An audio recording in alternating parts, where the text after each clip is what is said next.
നമസ്കാരം. കണ്ണൂരിൽ നടിക്കിയ ദർശിത കൊലപാതക കേസിൽ പുതിയ വെളിപ്പെടുത്തൽ. ഭീകരമായ കൊലപാതകത്തിന് പിന്നാലെ പ്രതിയെ കുടുക്കിയത് സ്ഫോടനത്തിൽ ദർശിതയുടെ ശരീരത്തിൽ നിന്നുള്ള ചോര സിദ്ധരാജുവിന്റെ ഷർട്ടിൽ തെറിച്ചു വീണിരുന്നു എന്നത് തന്നെയാണ്.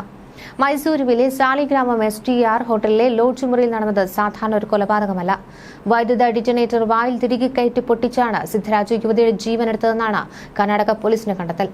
ലോഡ്ജിലെ ജീവനക്കാർ പോലും ഞെട്ടിപ്പോയ സംഭവത്തിൽ കൂടുതൽ വിശദാംശങ്ങളിലേക്കാണ് കടക്കുന്നത്. ഭക്ഷണം വാങ്ങി തിരിച്ചെത്തിയ സിദ്ധരാജു മുറിയുടെ വാതിൽ തുറക്കുന്നില്ലെന്ന് പറഞ്ഞാണ് ഹോട്ടൽ ജീവനക്കാരെ വിളിച്ചത്. തുടർന്ന് വാതിൽ ചവിട്ടി തുറന്നപ്പോഴാണ് കട്ടിലിൽ ചോര പുരണ്ട നിലയിൽ ദർശിതയുടെ മൃതദേഹം കണ്ടെത്തിയത്. പെട്ടെന്ന് മൃതദേഹം എടുത്ത് ആശുപത്രിയിൽ പോകുവാൻ ശ്രമിച്ച സിദ്ധരാജുവിന്റെ പെരുമാറ്റത്തിൽ സംശയം തോന്നിയ ഹോട്ടൽ ജീവനക്കാർ ഇയാളെ തടയുകയായിരുന്നു. തുടർന്ന് പോലീസിൽ വിവരം അറിയിച്ചു. മുറി പരിശോധിച്ച പോലീസിന് ചോര പുരണ്ട സിദ്ധരാജുവിന്റെ ഷർട്ട് ലഭിച്ചു. ഇതോടെയാണ് കൃത്യം നടക്കുമ്പോൾ ഇയാൾ മുറിയിൽ ഉണ്ടായിരുന്നെന്ന് പോലീസിന് മനസ്സിലായത്. ദർശിതയെ അടിച്ച് അവശയാക്കിയ ശേഷം കൈകൾ പുറകിൽ തോർത്തുപയോഗിച്ചു കെട്ടി. തുടർന്ന് ഇലക്ട്രിക് ഡിറ്റനേറ്റർ വായിൽ തിരികെ കയറ്റിയ ശേഷം വൈദ്യുതി കയറ്റിവിടുകയായിരുന്നു.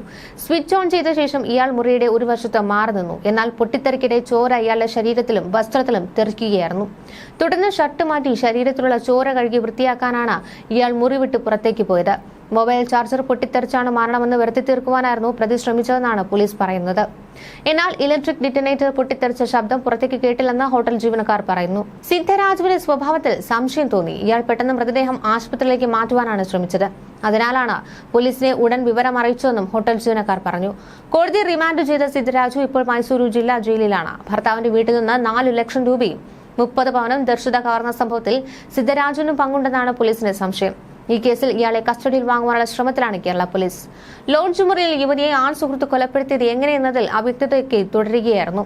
സ്ഫോടക വസ്തു വായിൽ വെച്ച് പൊട്ടിച്ചതോ വൈദ്യുതാഘാതം ഏൽപ്പിച്ചോ പ്രതി യുവതിയെ കൊലപ്പെടുത്തിയതെന്നാണ് കർണാടക പോലീസിന്റെ പ്രാഥമികമായി എത്തിയ ഒരു നിഗമനം. മുഖമൊക്കെ ആകെ വികൃതമാക്കിയ നിലയിലായിരുന്നു ഈ ഒരു മൃതദേഹം കണ്ടെത്തുമ്പോൾ. ഇരിക്കൂർ കല്യാട്ട് KC സുമലതയുടെ മകൻ സുഭാഷിന്റെ ഭാര്യയാണ് ദർശിത. വെള്ളിയാഴ്ചയാണ് സുമതയുടെ വീട്ടിൽ നിന്ന് ഈ 30 പവനും 5 ലക്ഷം രൂപയുമായി ഈ മരുമകൾ വീട്ടിൽ നിന്ന് ഇറങ്ങിയത്. അതേ ദിവസം 2 വയസ്സുള്ള മകളെയും കൂട്ടിയാണ് കർണാടകയിലെ സ്വന്തം വീട്ടിലേക്ക് പോയത്. തുടർന്ന് മോഷണ കേസുമായി ബന്ധപ്പെട്ട് പോലീസ് ഇവരെ ബന്ധപ്പെടുവാൻ ശ്രമിച്ചെങ്കിലും കൃത്യമായ മറുപടിയൊന്നും ലഭിച്ചില്ല. ഇതിനിടെയാണ് കുഞ്ഞിനെ സ്വന്തം വീട്ടിലാക്കി ദർശിത ആൺ സുഹൃത്തായ സിദ്ധരാജുവിനൊപ്പം സാലിഗ്രാമത്തിലേക്ക് പോയത്. പിന്നാലെ ദർശിതയെ ഹോട്ടൽ മുറിയിൽ കൊല്ലപ്പെട്ട നിലയിൽ കണ്ടെത്തുകയായിരുന്നു. ദർശിതയും സിദ്ധരാജുവും തമ്മിൽ കഴിഞ്ഞ 7 വർഷമായി അടുപ്പത്തിലാണെന്നാണ് കർണാടക പോലീസ് പറയുന്നത്. ദർശിതയുടെ വിവാഹശേഷവും ഇവരുടെ ബന്ധം തുടർന്നു. പെരിയപട്ടണ സ്വദേശിയായ സിദ്ധരാജു സ്വന്തമായി ഹാർഡ്വെയർ ഷോപ്പ് നടത്തുന്നയാളാണ്. വെള്ളിയാഴ്ച ഹുൻസൂറിലെത്തിയ ദർശിതയെ ക്ഷേത്ര ദർശനത്തിനെന്ന് പറഞ്ഞാണ് സിദ്ധരാജു സാലിഗ്രാമത്തിലേക്ക് കൊണ്ടുവന്നത്. തുടർന്ന് ദമ്പതിമാർന്ന വ്യാജനെ ഇരുവരും ലോഡ്ജിൽ മുറിയെടുത്തു. ഇവിടെ വെച്ച് തന്നെ വിവാഹം കഴിക്കാൻ സിദ്ധരാജു യുവതി നിർബന്ധിച്ചെന്നും ഇതിന് വിസമ്മതിച്ചതോടെയാണ് പ്രതി യുവതിയെ കൊലപ്പെടുത്തിയതെന്നുമാണ് കർണാടക പോലീസിനെ ഉദ്ധരിച്ചുകൊണ്ട് ടൈംസ് ഓഫ് ഇന്ത്യ റിപ്പോർട്ട് ചെയ്യുന്നത്. ലോഡ്ജ് മുറിയിൽ നിന്ന് 2 മീറ്ററോളം നീളമുള്ള വൈദ്യുത കേബിൾ കണ്ടെടുത്തിട്ടുണ്ട്.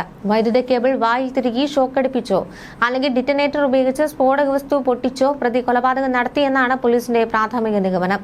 ഈ കൊലപാതകത്തിനു ശേഷം പ്രതി യുവതിയുടെ മൃതദേഹം തോളിൽ ചുമന്ന ലോഡ്ജിൽ നിന്ന് കൊണ്ടുപോകുവാനാണ് ശ്രമിച്ചത്.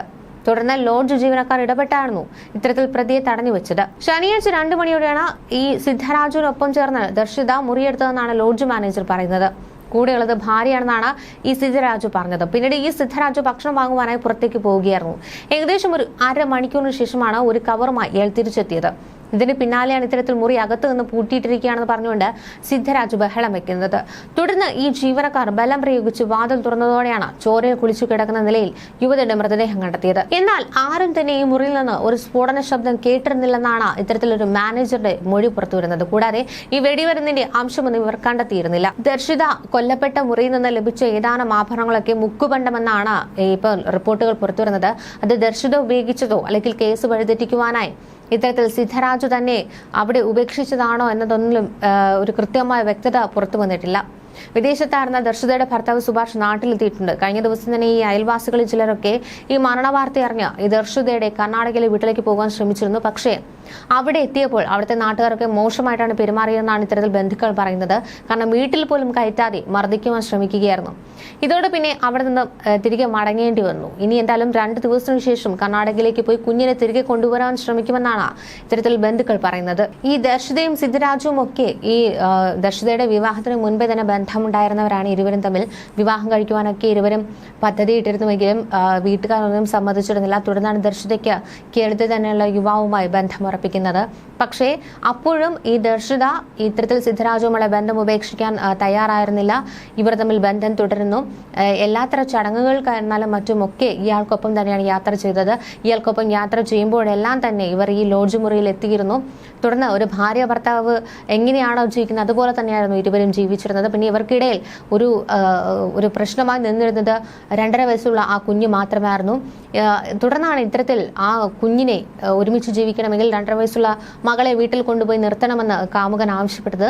തുടർന്നായിരുന്നു ഇത്തരത്തിൽ മകളെ സ്വന്തം വീട്ടിലാക്കിയതിനു ശേഷം ദർശിത ഈ സിദ്ധുരാജിനൊപ്പം ഹൊസൂറിനടുത്തുള്ള സാലിഗ്രാമത്തിലേക്ക് ലോഡ്ജ് മുറിയിലെത്തിയത്. ഇയാൾക്ക് കുറച്ച് കടബാധ്യതകളൊക്കെ ഉണ്ട്. അതുകൊണ്ട് തന്നെ ബാങ്കിൽ നേരത്തെ പണം അടയ്ക്കണമെന്ന് പറഞ്ഞുകൊണ്ടാണ് ഇത്തരത്തിൽ ദർശിതയുടെ ഭർത്താവിൽ നിന്ന് അല്ലെങ്കിൽ ഭർത്താവ് അയച്ചു കൊടുത്ത 1 ലക്ഷം രൂപ ദർശിതയിൽ നിന്ന് ഇയാൾ കൈക്കലാക്കിയത്. അടുത്ത മാസം ഓണത്തിന് ഈ ദർശിതയുടെ ഭർത്താവ് നാട്ടിലെത്തുമെന്ന് അറിയിച്ചതിനെ തുടർന്ന് ഈ സിദ്ധരാജുവിന് കൊടുത്ത പണം തിരികെ ചോദിക്കുമോ എന്നൊരു ഭയം ഈ ദർശിതയ്ക്കുണ്ടായിരുന്നു. അതുകൊണ്ടാണ് ഭർത്തൃ വീട്ടിൽ നിന്ന് ഒളിച്ചോടി പുതിയൊരു ജീവിതം തുടങ്ങുവാനുള്ള സിദ്ധരാജുവിന്റെ വാഗ്ദാനത്തിൽ ഈ യുവതി വീണുപോയത്. കുട്ടിയെയും താൻ സംരക്ഷിച്ചു കൊള്ളാമെന്നാണ് ഇയാൾ ആദ്യം വാഗ്ദാനമൊക്കെ ചെയ്തത്. പിന്നീടാണ് കുഞ്ഞിനെ ഉപേക്ഷിച്ചുകൊണ്ട് വന്നു കഴിഞ്ഞാൽ ഒരു ജീവിതം കൊടുക്കാമെന്നൊക്കെ ഇയാൾ വാഗ്ദാനം ചെയ്തത്. കഴിഞ്ഞ 1 വർഷമായി ഈ ദർശിതയും സിദ്ധുരാജും ഭാര്യ ഭർത്താക്കന്മാരെ പോലെ തന്നെയാണ് കഴിഞ്ഞിരുന്നത്. ഈ ഭർത്തൃ വീട്ടിൽ നിന്ന് സ്വന്തം വീട്ടിലെ ഏതെങ്കിലുമൊക്കെ ചടങ്ങുകൾക്കോ വിശേഷങ്ങൾക്കോ ദർശിത പോകുമ്പോൾ അടുത്ത ബന്ധുവായ ഇയാൾ ഓട്ടോറിക്ഷ ഡ്രൈവർ എന്ന പേരിലാണ് ഈ ഭർത്തൃ വീട്ടിലെത്തിയിരുന്നത്. ദർശിത നാട്ടിലെത്തുമ്പോൾ ഇയാൾ നിത്യ സന്ദർശകനായിരുന്നു. യുവതിയെയും കൊണ്ട് പലയിടങ്ങളിൽ കറങ്ങുകയും സ്വകാര്യ നിമിഷങ്ങൾക്കായി സാലിഗ്രാമിലെ ലോഡ്ജ് മുറിയെടുക്കുകയും സ്ഥിരമായി ചെയ്തിരുന്നു. ദമ്പതികളാണെന്ന് വിശ്വസിപ്പിച്ചാണ് ഇവർ മുറിയെടുത്തിരുന്നത്. താൻ ഭർത്തൃ വീട്ടിൽ നിന്ന് കൊണ്ടുവന്ന 4 ലക്ഷം രൂപയും 30 പവനും തിരികെ വേണമെന്ന് ആവശ്യപ്പെട്ടപ്പോഴാണ് പെരിയപട്ടണം സ്വദേശിയായ സിദ്ധുരാജുവുമായി യുവതി തെറ്റിയത്. ഇതിനിടെ കഴിഞ്ഞ വെള്ളിയാഴ്ച കല്യാട്ടെ ഭർത്തൃ വീട്ടിൽ കവർച്ച നടത്തിയത് ദർശിതയാണെന്ന വ്യക്തമായ സൂചന പോലീസിന് ലഭിക്കുകയായിരുന്നു. ഇത് കാരണമാണ് പോലീസ് ദർശിതയെ മൊബൈൽ ഫോണിൽ വിളിക്കുകയും സ്റ്റേഷനിൽ ചോദ്യം ചെയ്യുന്നതിൽ ഹാജരാക്കാൻ ആവശ്യപ്പെടുകയും ചെയ്തത്. ഇതോടെയാണ് ഈ സിദ്ധുരാജിന് സമനില തെറ്റി ദർശിതയോടൊപ്പം താനും കുടുങ്ങുമെന്നായപ്പോൾ ഈ ദർശിതയിൽ നിന്ന് പണം കൈക്കലാക്കി രക്ഷപ്പെടുവാനായി ഇയാൾ തീരുമാനിച്ചത്.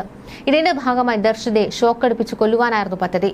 താൻ ജോലി ചെയ്യുന്ന ഇലക്ട്രിക്കൽ ഹാർഡ്വെയർ കടയിൽ നിന്ന് മൊബൈൽ ചാർജറിൽ ഘടിപ്പിക്കാൻ പറ്റിയ ഡിറ്റനേറ്റർ തന്നെയാണ് ഇയാൾ സംഘടിപ്പിച്ചത്. ചാർജർ പൊട്ടിത്തെറിച്ച് യുവതി മരിച്ചു എന്ന് വരുത്തി തീർക്കുവാനായിരുന്നു ഈ ഒരു ശ്രമം. പക്ഷേ യുവതിയുടെ വായിൽ ഡിറ്റനേറ്റർ ഘടിപ്പിച്ച് ഷോക്കടിപ്പിച്ചാണ് ഇയാൾ കൊല്ലപ്പെടുത്തിയത് എന്ന നിഗമനത്തിലേക്കാണ് ഇപ്പോൾ പോലീസ് എത്തിയിട്ടുള്ളത്. യുവതിയുടെ മരണവെപ്രാളത്തോടെയുള്ള നിലവിളി കേട്ട ലോഡ്ജിലെ ജീവനക്കാർക്ക് ഒരു അസ്വാഭാവികതയൊക്കെ തോന്നിയിരുന്നതായി പറയുന്നുണ്ട്. തുടർന്നാണ് ഇവർ പൊട്ടിത്തെറിച്ച മൊബൈൽ ഫോൺ എവിടെ എന്നൊക്കെ ചോദിക്കുന്ന സമയത്ത് അത് താൻ പുറത്തേക്ക് എടുത്ത് എറിഞ്ഞു എന്ന് ഈ സിദ്ധരാജു പറയുന്നു. പക്ഷെ അവിടെയൊക്കെ തിരച്ചിൽ നടത്തിയിട്ടും അതൊന്നും കണ്ടെത്തുന്നില്ല. തുടർന്നാണ് ഇത്തരത്തിൽ രക്തക്കറ പുരണ്ട ഷർട്ടൊക്കെ ജീവനക്കാർക്ക് കിട്ടുന്നത്. തുടർന്ന് ഇവർ പോലീസിന് വിവരം അറിയിക്കുകയായിരുന്നു. തുടർന്നാണ് ഈ പോലീസ് നടത്തിയ ഒരു അന്വേഷണത്തിൽ ഇതൊരു കൊലപാതകമാണെന്ന് തെളിഞ്ഞത്. ഇതിനുശേഷം സ്വന്തം നാടായ പെരിയപട്ടണത്തേക്ക് ഒളിവിൽ പോയ സിദ്ധരാജുവിനെ പോലീസ് പിടികൂടുകയായിരുന്നു. ഇരിക്കൂർ കല്യാട്ടെ സുമലതയുടെ വീട്ടിൽ നിന്നാണ് മരുമകളും കാമുകനും ചേർന്ന് വൻ കവർച്ച നടത്തിയത്. വീടിന്റെ അലമാരയിൽ സൂക്ഷിച്ച 30 പവൻ സ്വർണ്ണാഭരണങ്ങളും 4 ലക്ഷം രൂപയുമാണ് നഷ്ടമായത്. ഈ റിമാൻഡിലായ സിദ്ധരാജുവിന്റെ മൊഴി വിശ്വാസത്തിലെടുക്കുവാൻ കർണാടക പോലീസ് തയ്യാറായിട്ടില്ല. ദർശിത ഭർത്താവിനൊപ്പം വിദേശത്തേക്ക് പോകുമെന്ന് പറഞ്ഞതിനാലാണ് കൊലപ്പെടുത്തിയതെന്നാണ് ഈ സിദ്ധരാജു പോലീസിനോട് പറഞ്ഞിട്ടുള്ളത്. ദർശിതയുടെ ഭർത്താവ് സുഭാഷിന്റെ കല്യാണ വീട്ടിൽ നിന്നാണ് ഇത്തരത്തിൽ ലക്ഷങ്ങൾ ഇവർ കവർന്നത്. എന്നാൽ സിദ്ധരാജുവിന്റെ പെരിയപട്ടണത്തെ വീട്ടിലെത്തി പരിശോധിച്ചപ്പോൾ പോലീസ് പറയുന്നത് ഈ ബാഗിനുള്ളിൽ ഉണ്ടായിരുന്നത് മുക്കുപണ്ടമെന്നാണ്. കല്യാട്ടെ വീട്ടിൽ നിന്നാണ് സ്വന്തം നാടായ കർണാടക ഹുൻസർ ബിലിഗേരയിലേക്ക് ഈ ദർശിത പോയത്. തീർച്ചയായിട്ടും ദർശിതയുടെ സ്വർണം സൂക്ഷിച്ചിരിക്കുന്നത് ഈ വീട്ടിൽ തന്നെ എന്നുള്ള സൂചനകളൊക്കെയാണ് പുറത്തുവരുന്നത്. ഇതിനുശേഷമാണ് ഉപയോഗിച്ചിരുന്ന ചില മുക്കുപണ്ടങ്ങൾ ഇവിടേക്ക് കൊണ്ടുവന്നെന്നും പറയുന്നുണ്ട്. എന്തായാലും ഈ വെള്ളിയാഴ്ച ഉച്ചയ്ക്ക് ശേഷം വിരാജ്പേട്ടയിൽ സിദ്ധരാജും ദർശിതയും കണ്ടുമുട്ടുകയായിരുന്നു. ബാഗ് സിദ്ധരാജുവിനെ ഏൽപ്പിച്ച ശേഷം ദർശിതയും മകളും ബിലിക്കരയിലേക്ക് പോയി. ശനിയാഴ്ച വീണ്ടും കണ്ടുമുട്ടുകയും ലോഡ്ജ് മുറിയെടുക്കുകയുമായിരുന്നു. ഇവിടെ വെച്ചായിരുന്നു ഇത്തരത്തിലൊരു കൊലപാതകം നടന്നത്. 2:50 ഇരുവരും മുറിയിലേക്ക് എത്തി. 2:54 മുറിയടച്ചു സിദ്ധരാജു പുറത്തേക്ക് പോയി. 4 മിനിറ്റിനുള്ളിലാണ് ഇത്തരത്തിൽ ദർശിതയെ സിദ്ധരാജു അതിക്രൂരമായി കൊലപ്പെടുത്തിയത്. തുടർന്നാണ് ഇയാൾ പുറത്തേക്ക് പോയത്. ന്യൂസ് ഡെസ്ക് മലയാളി വാർത്ത.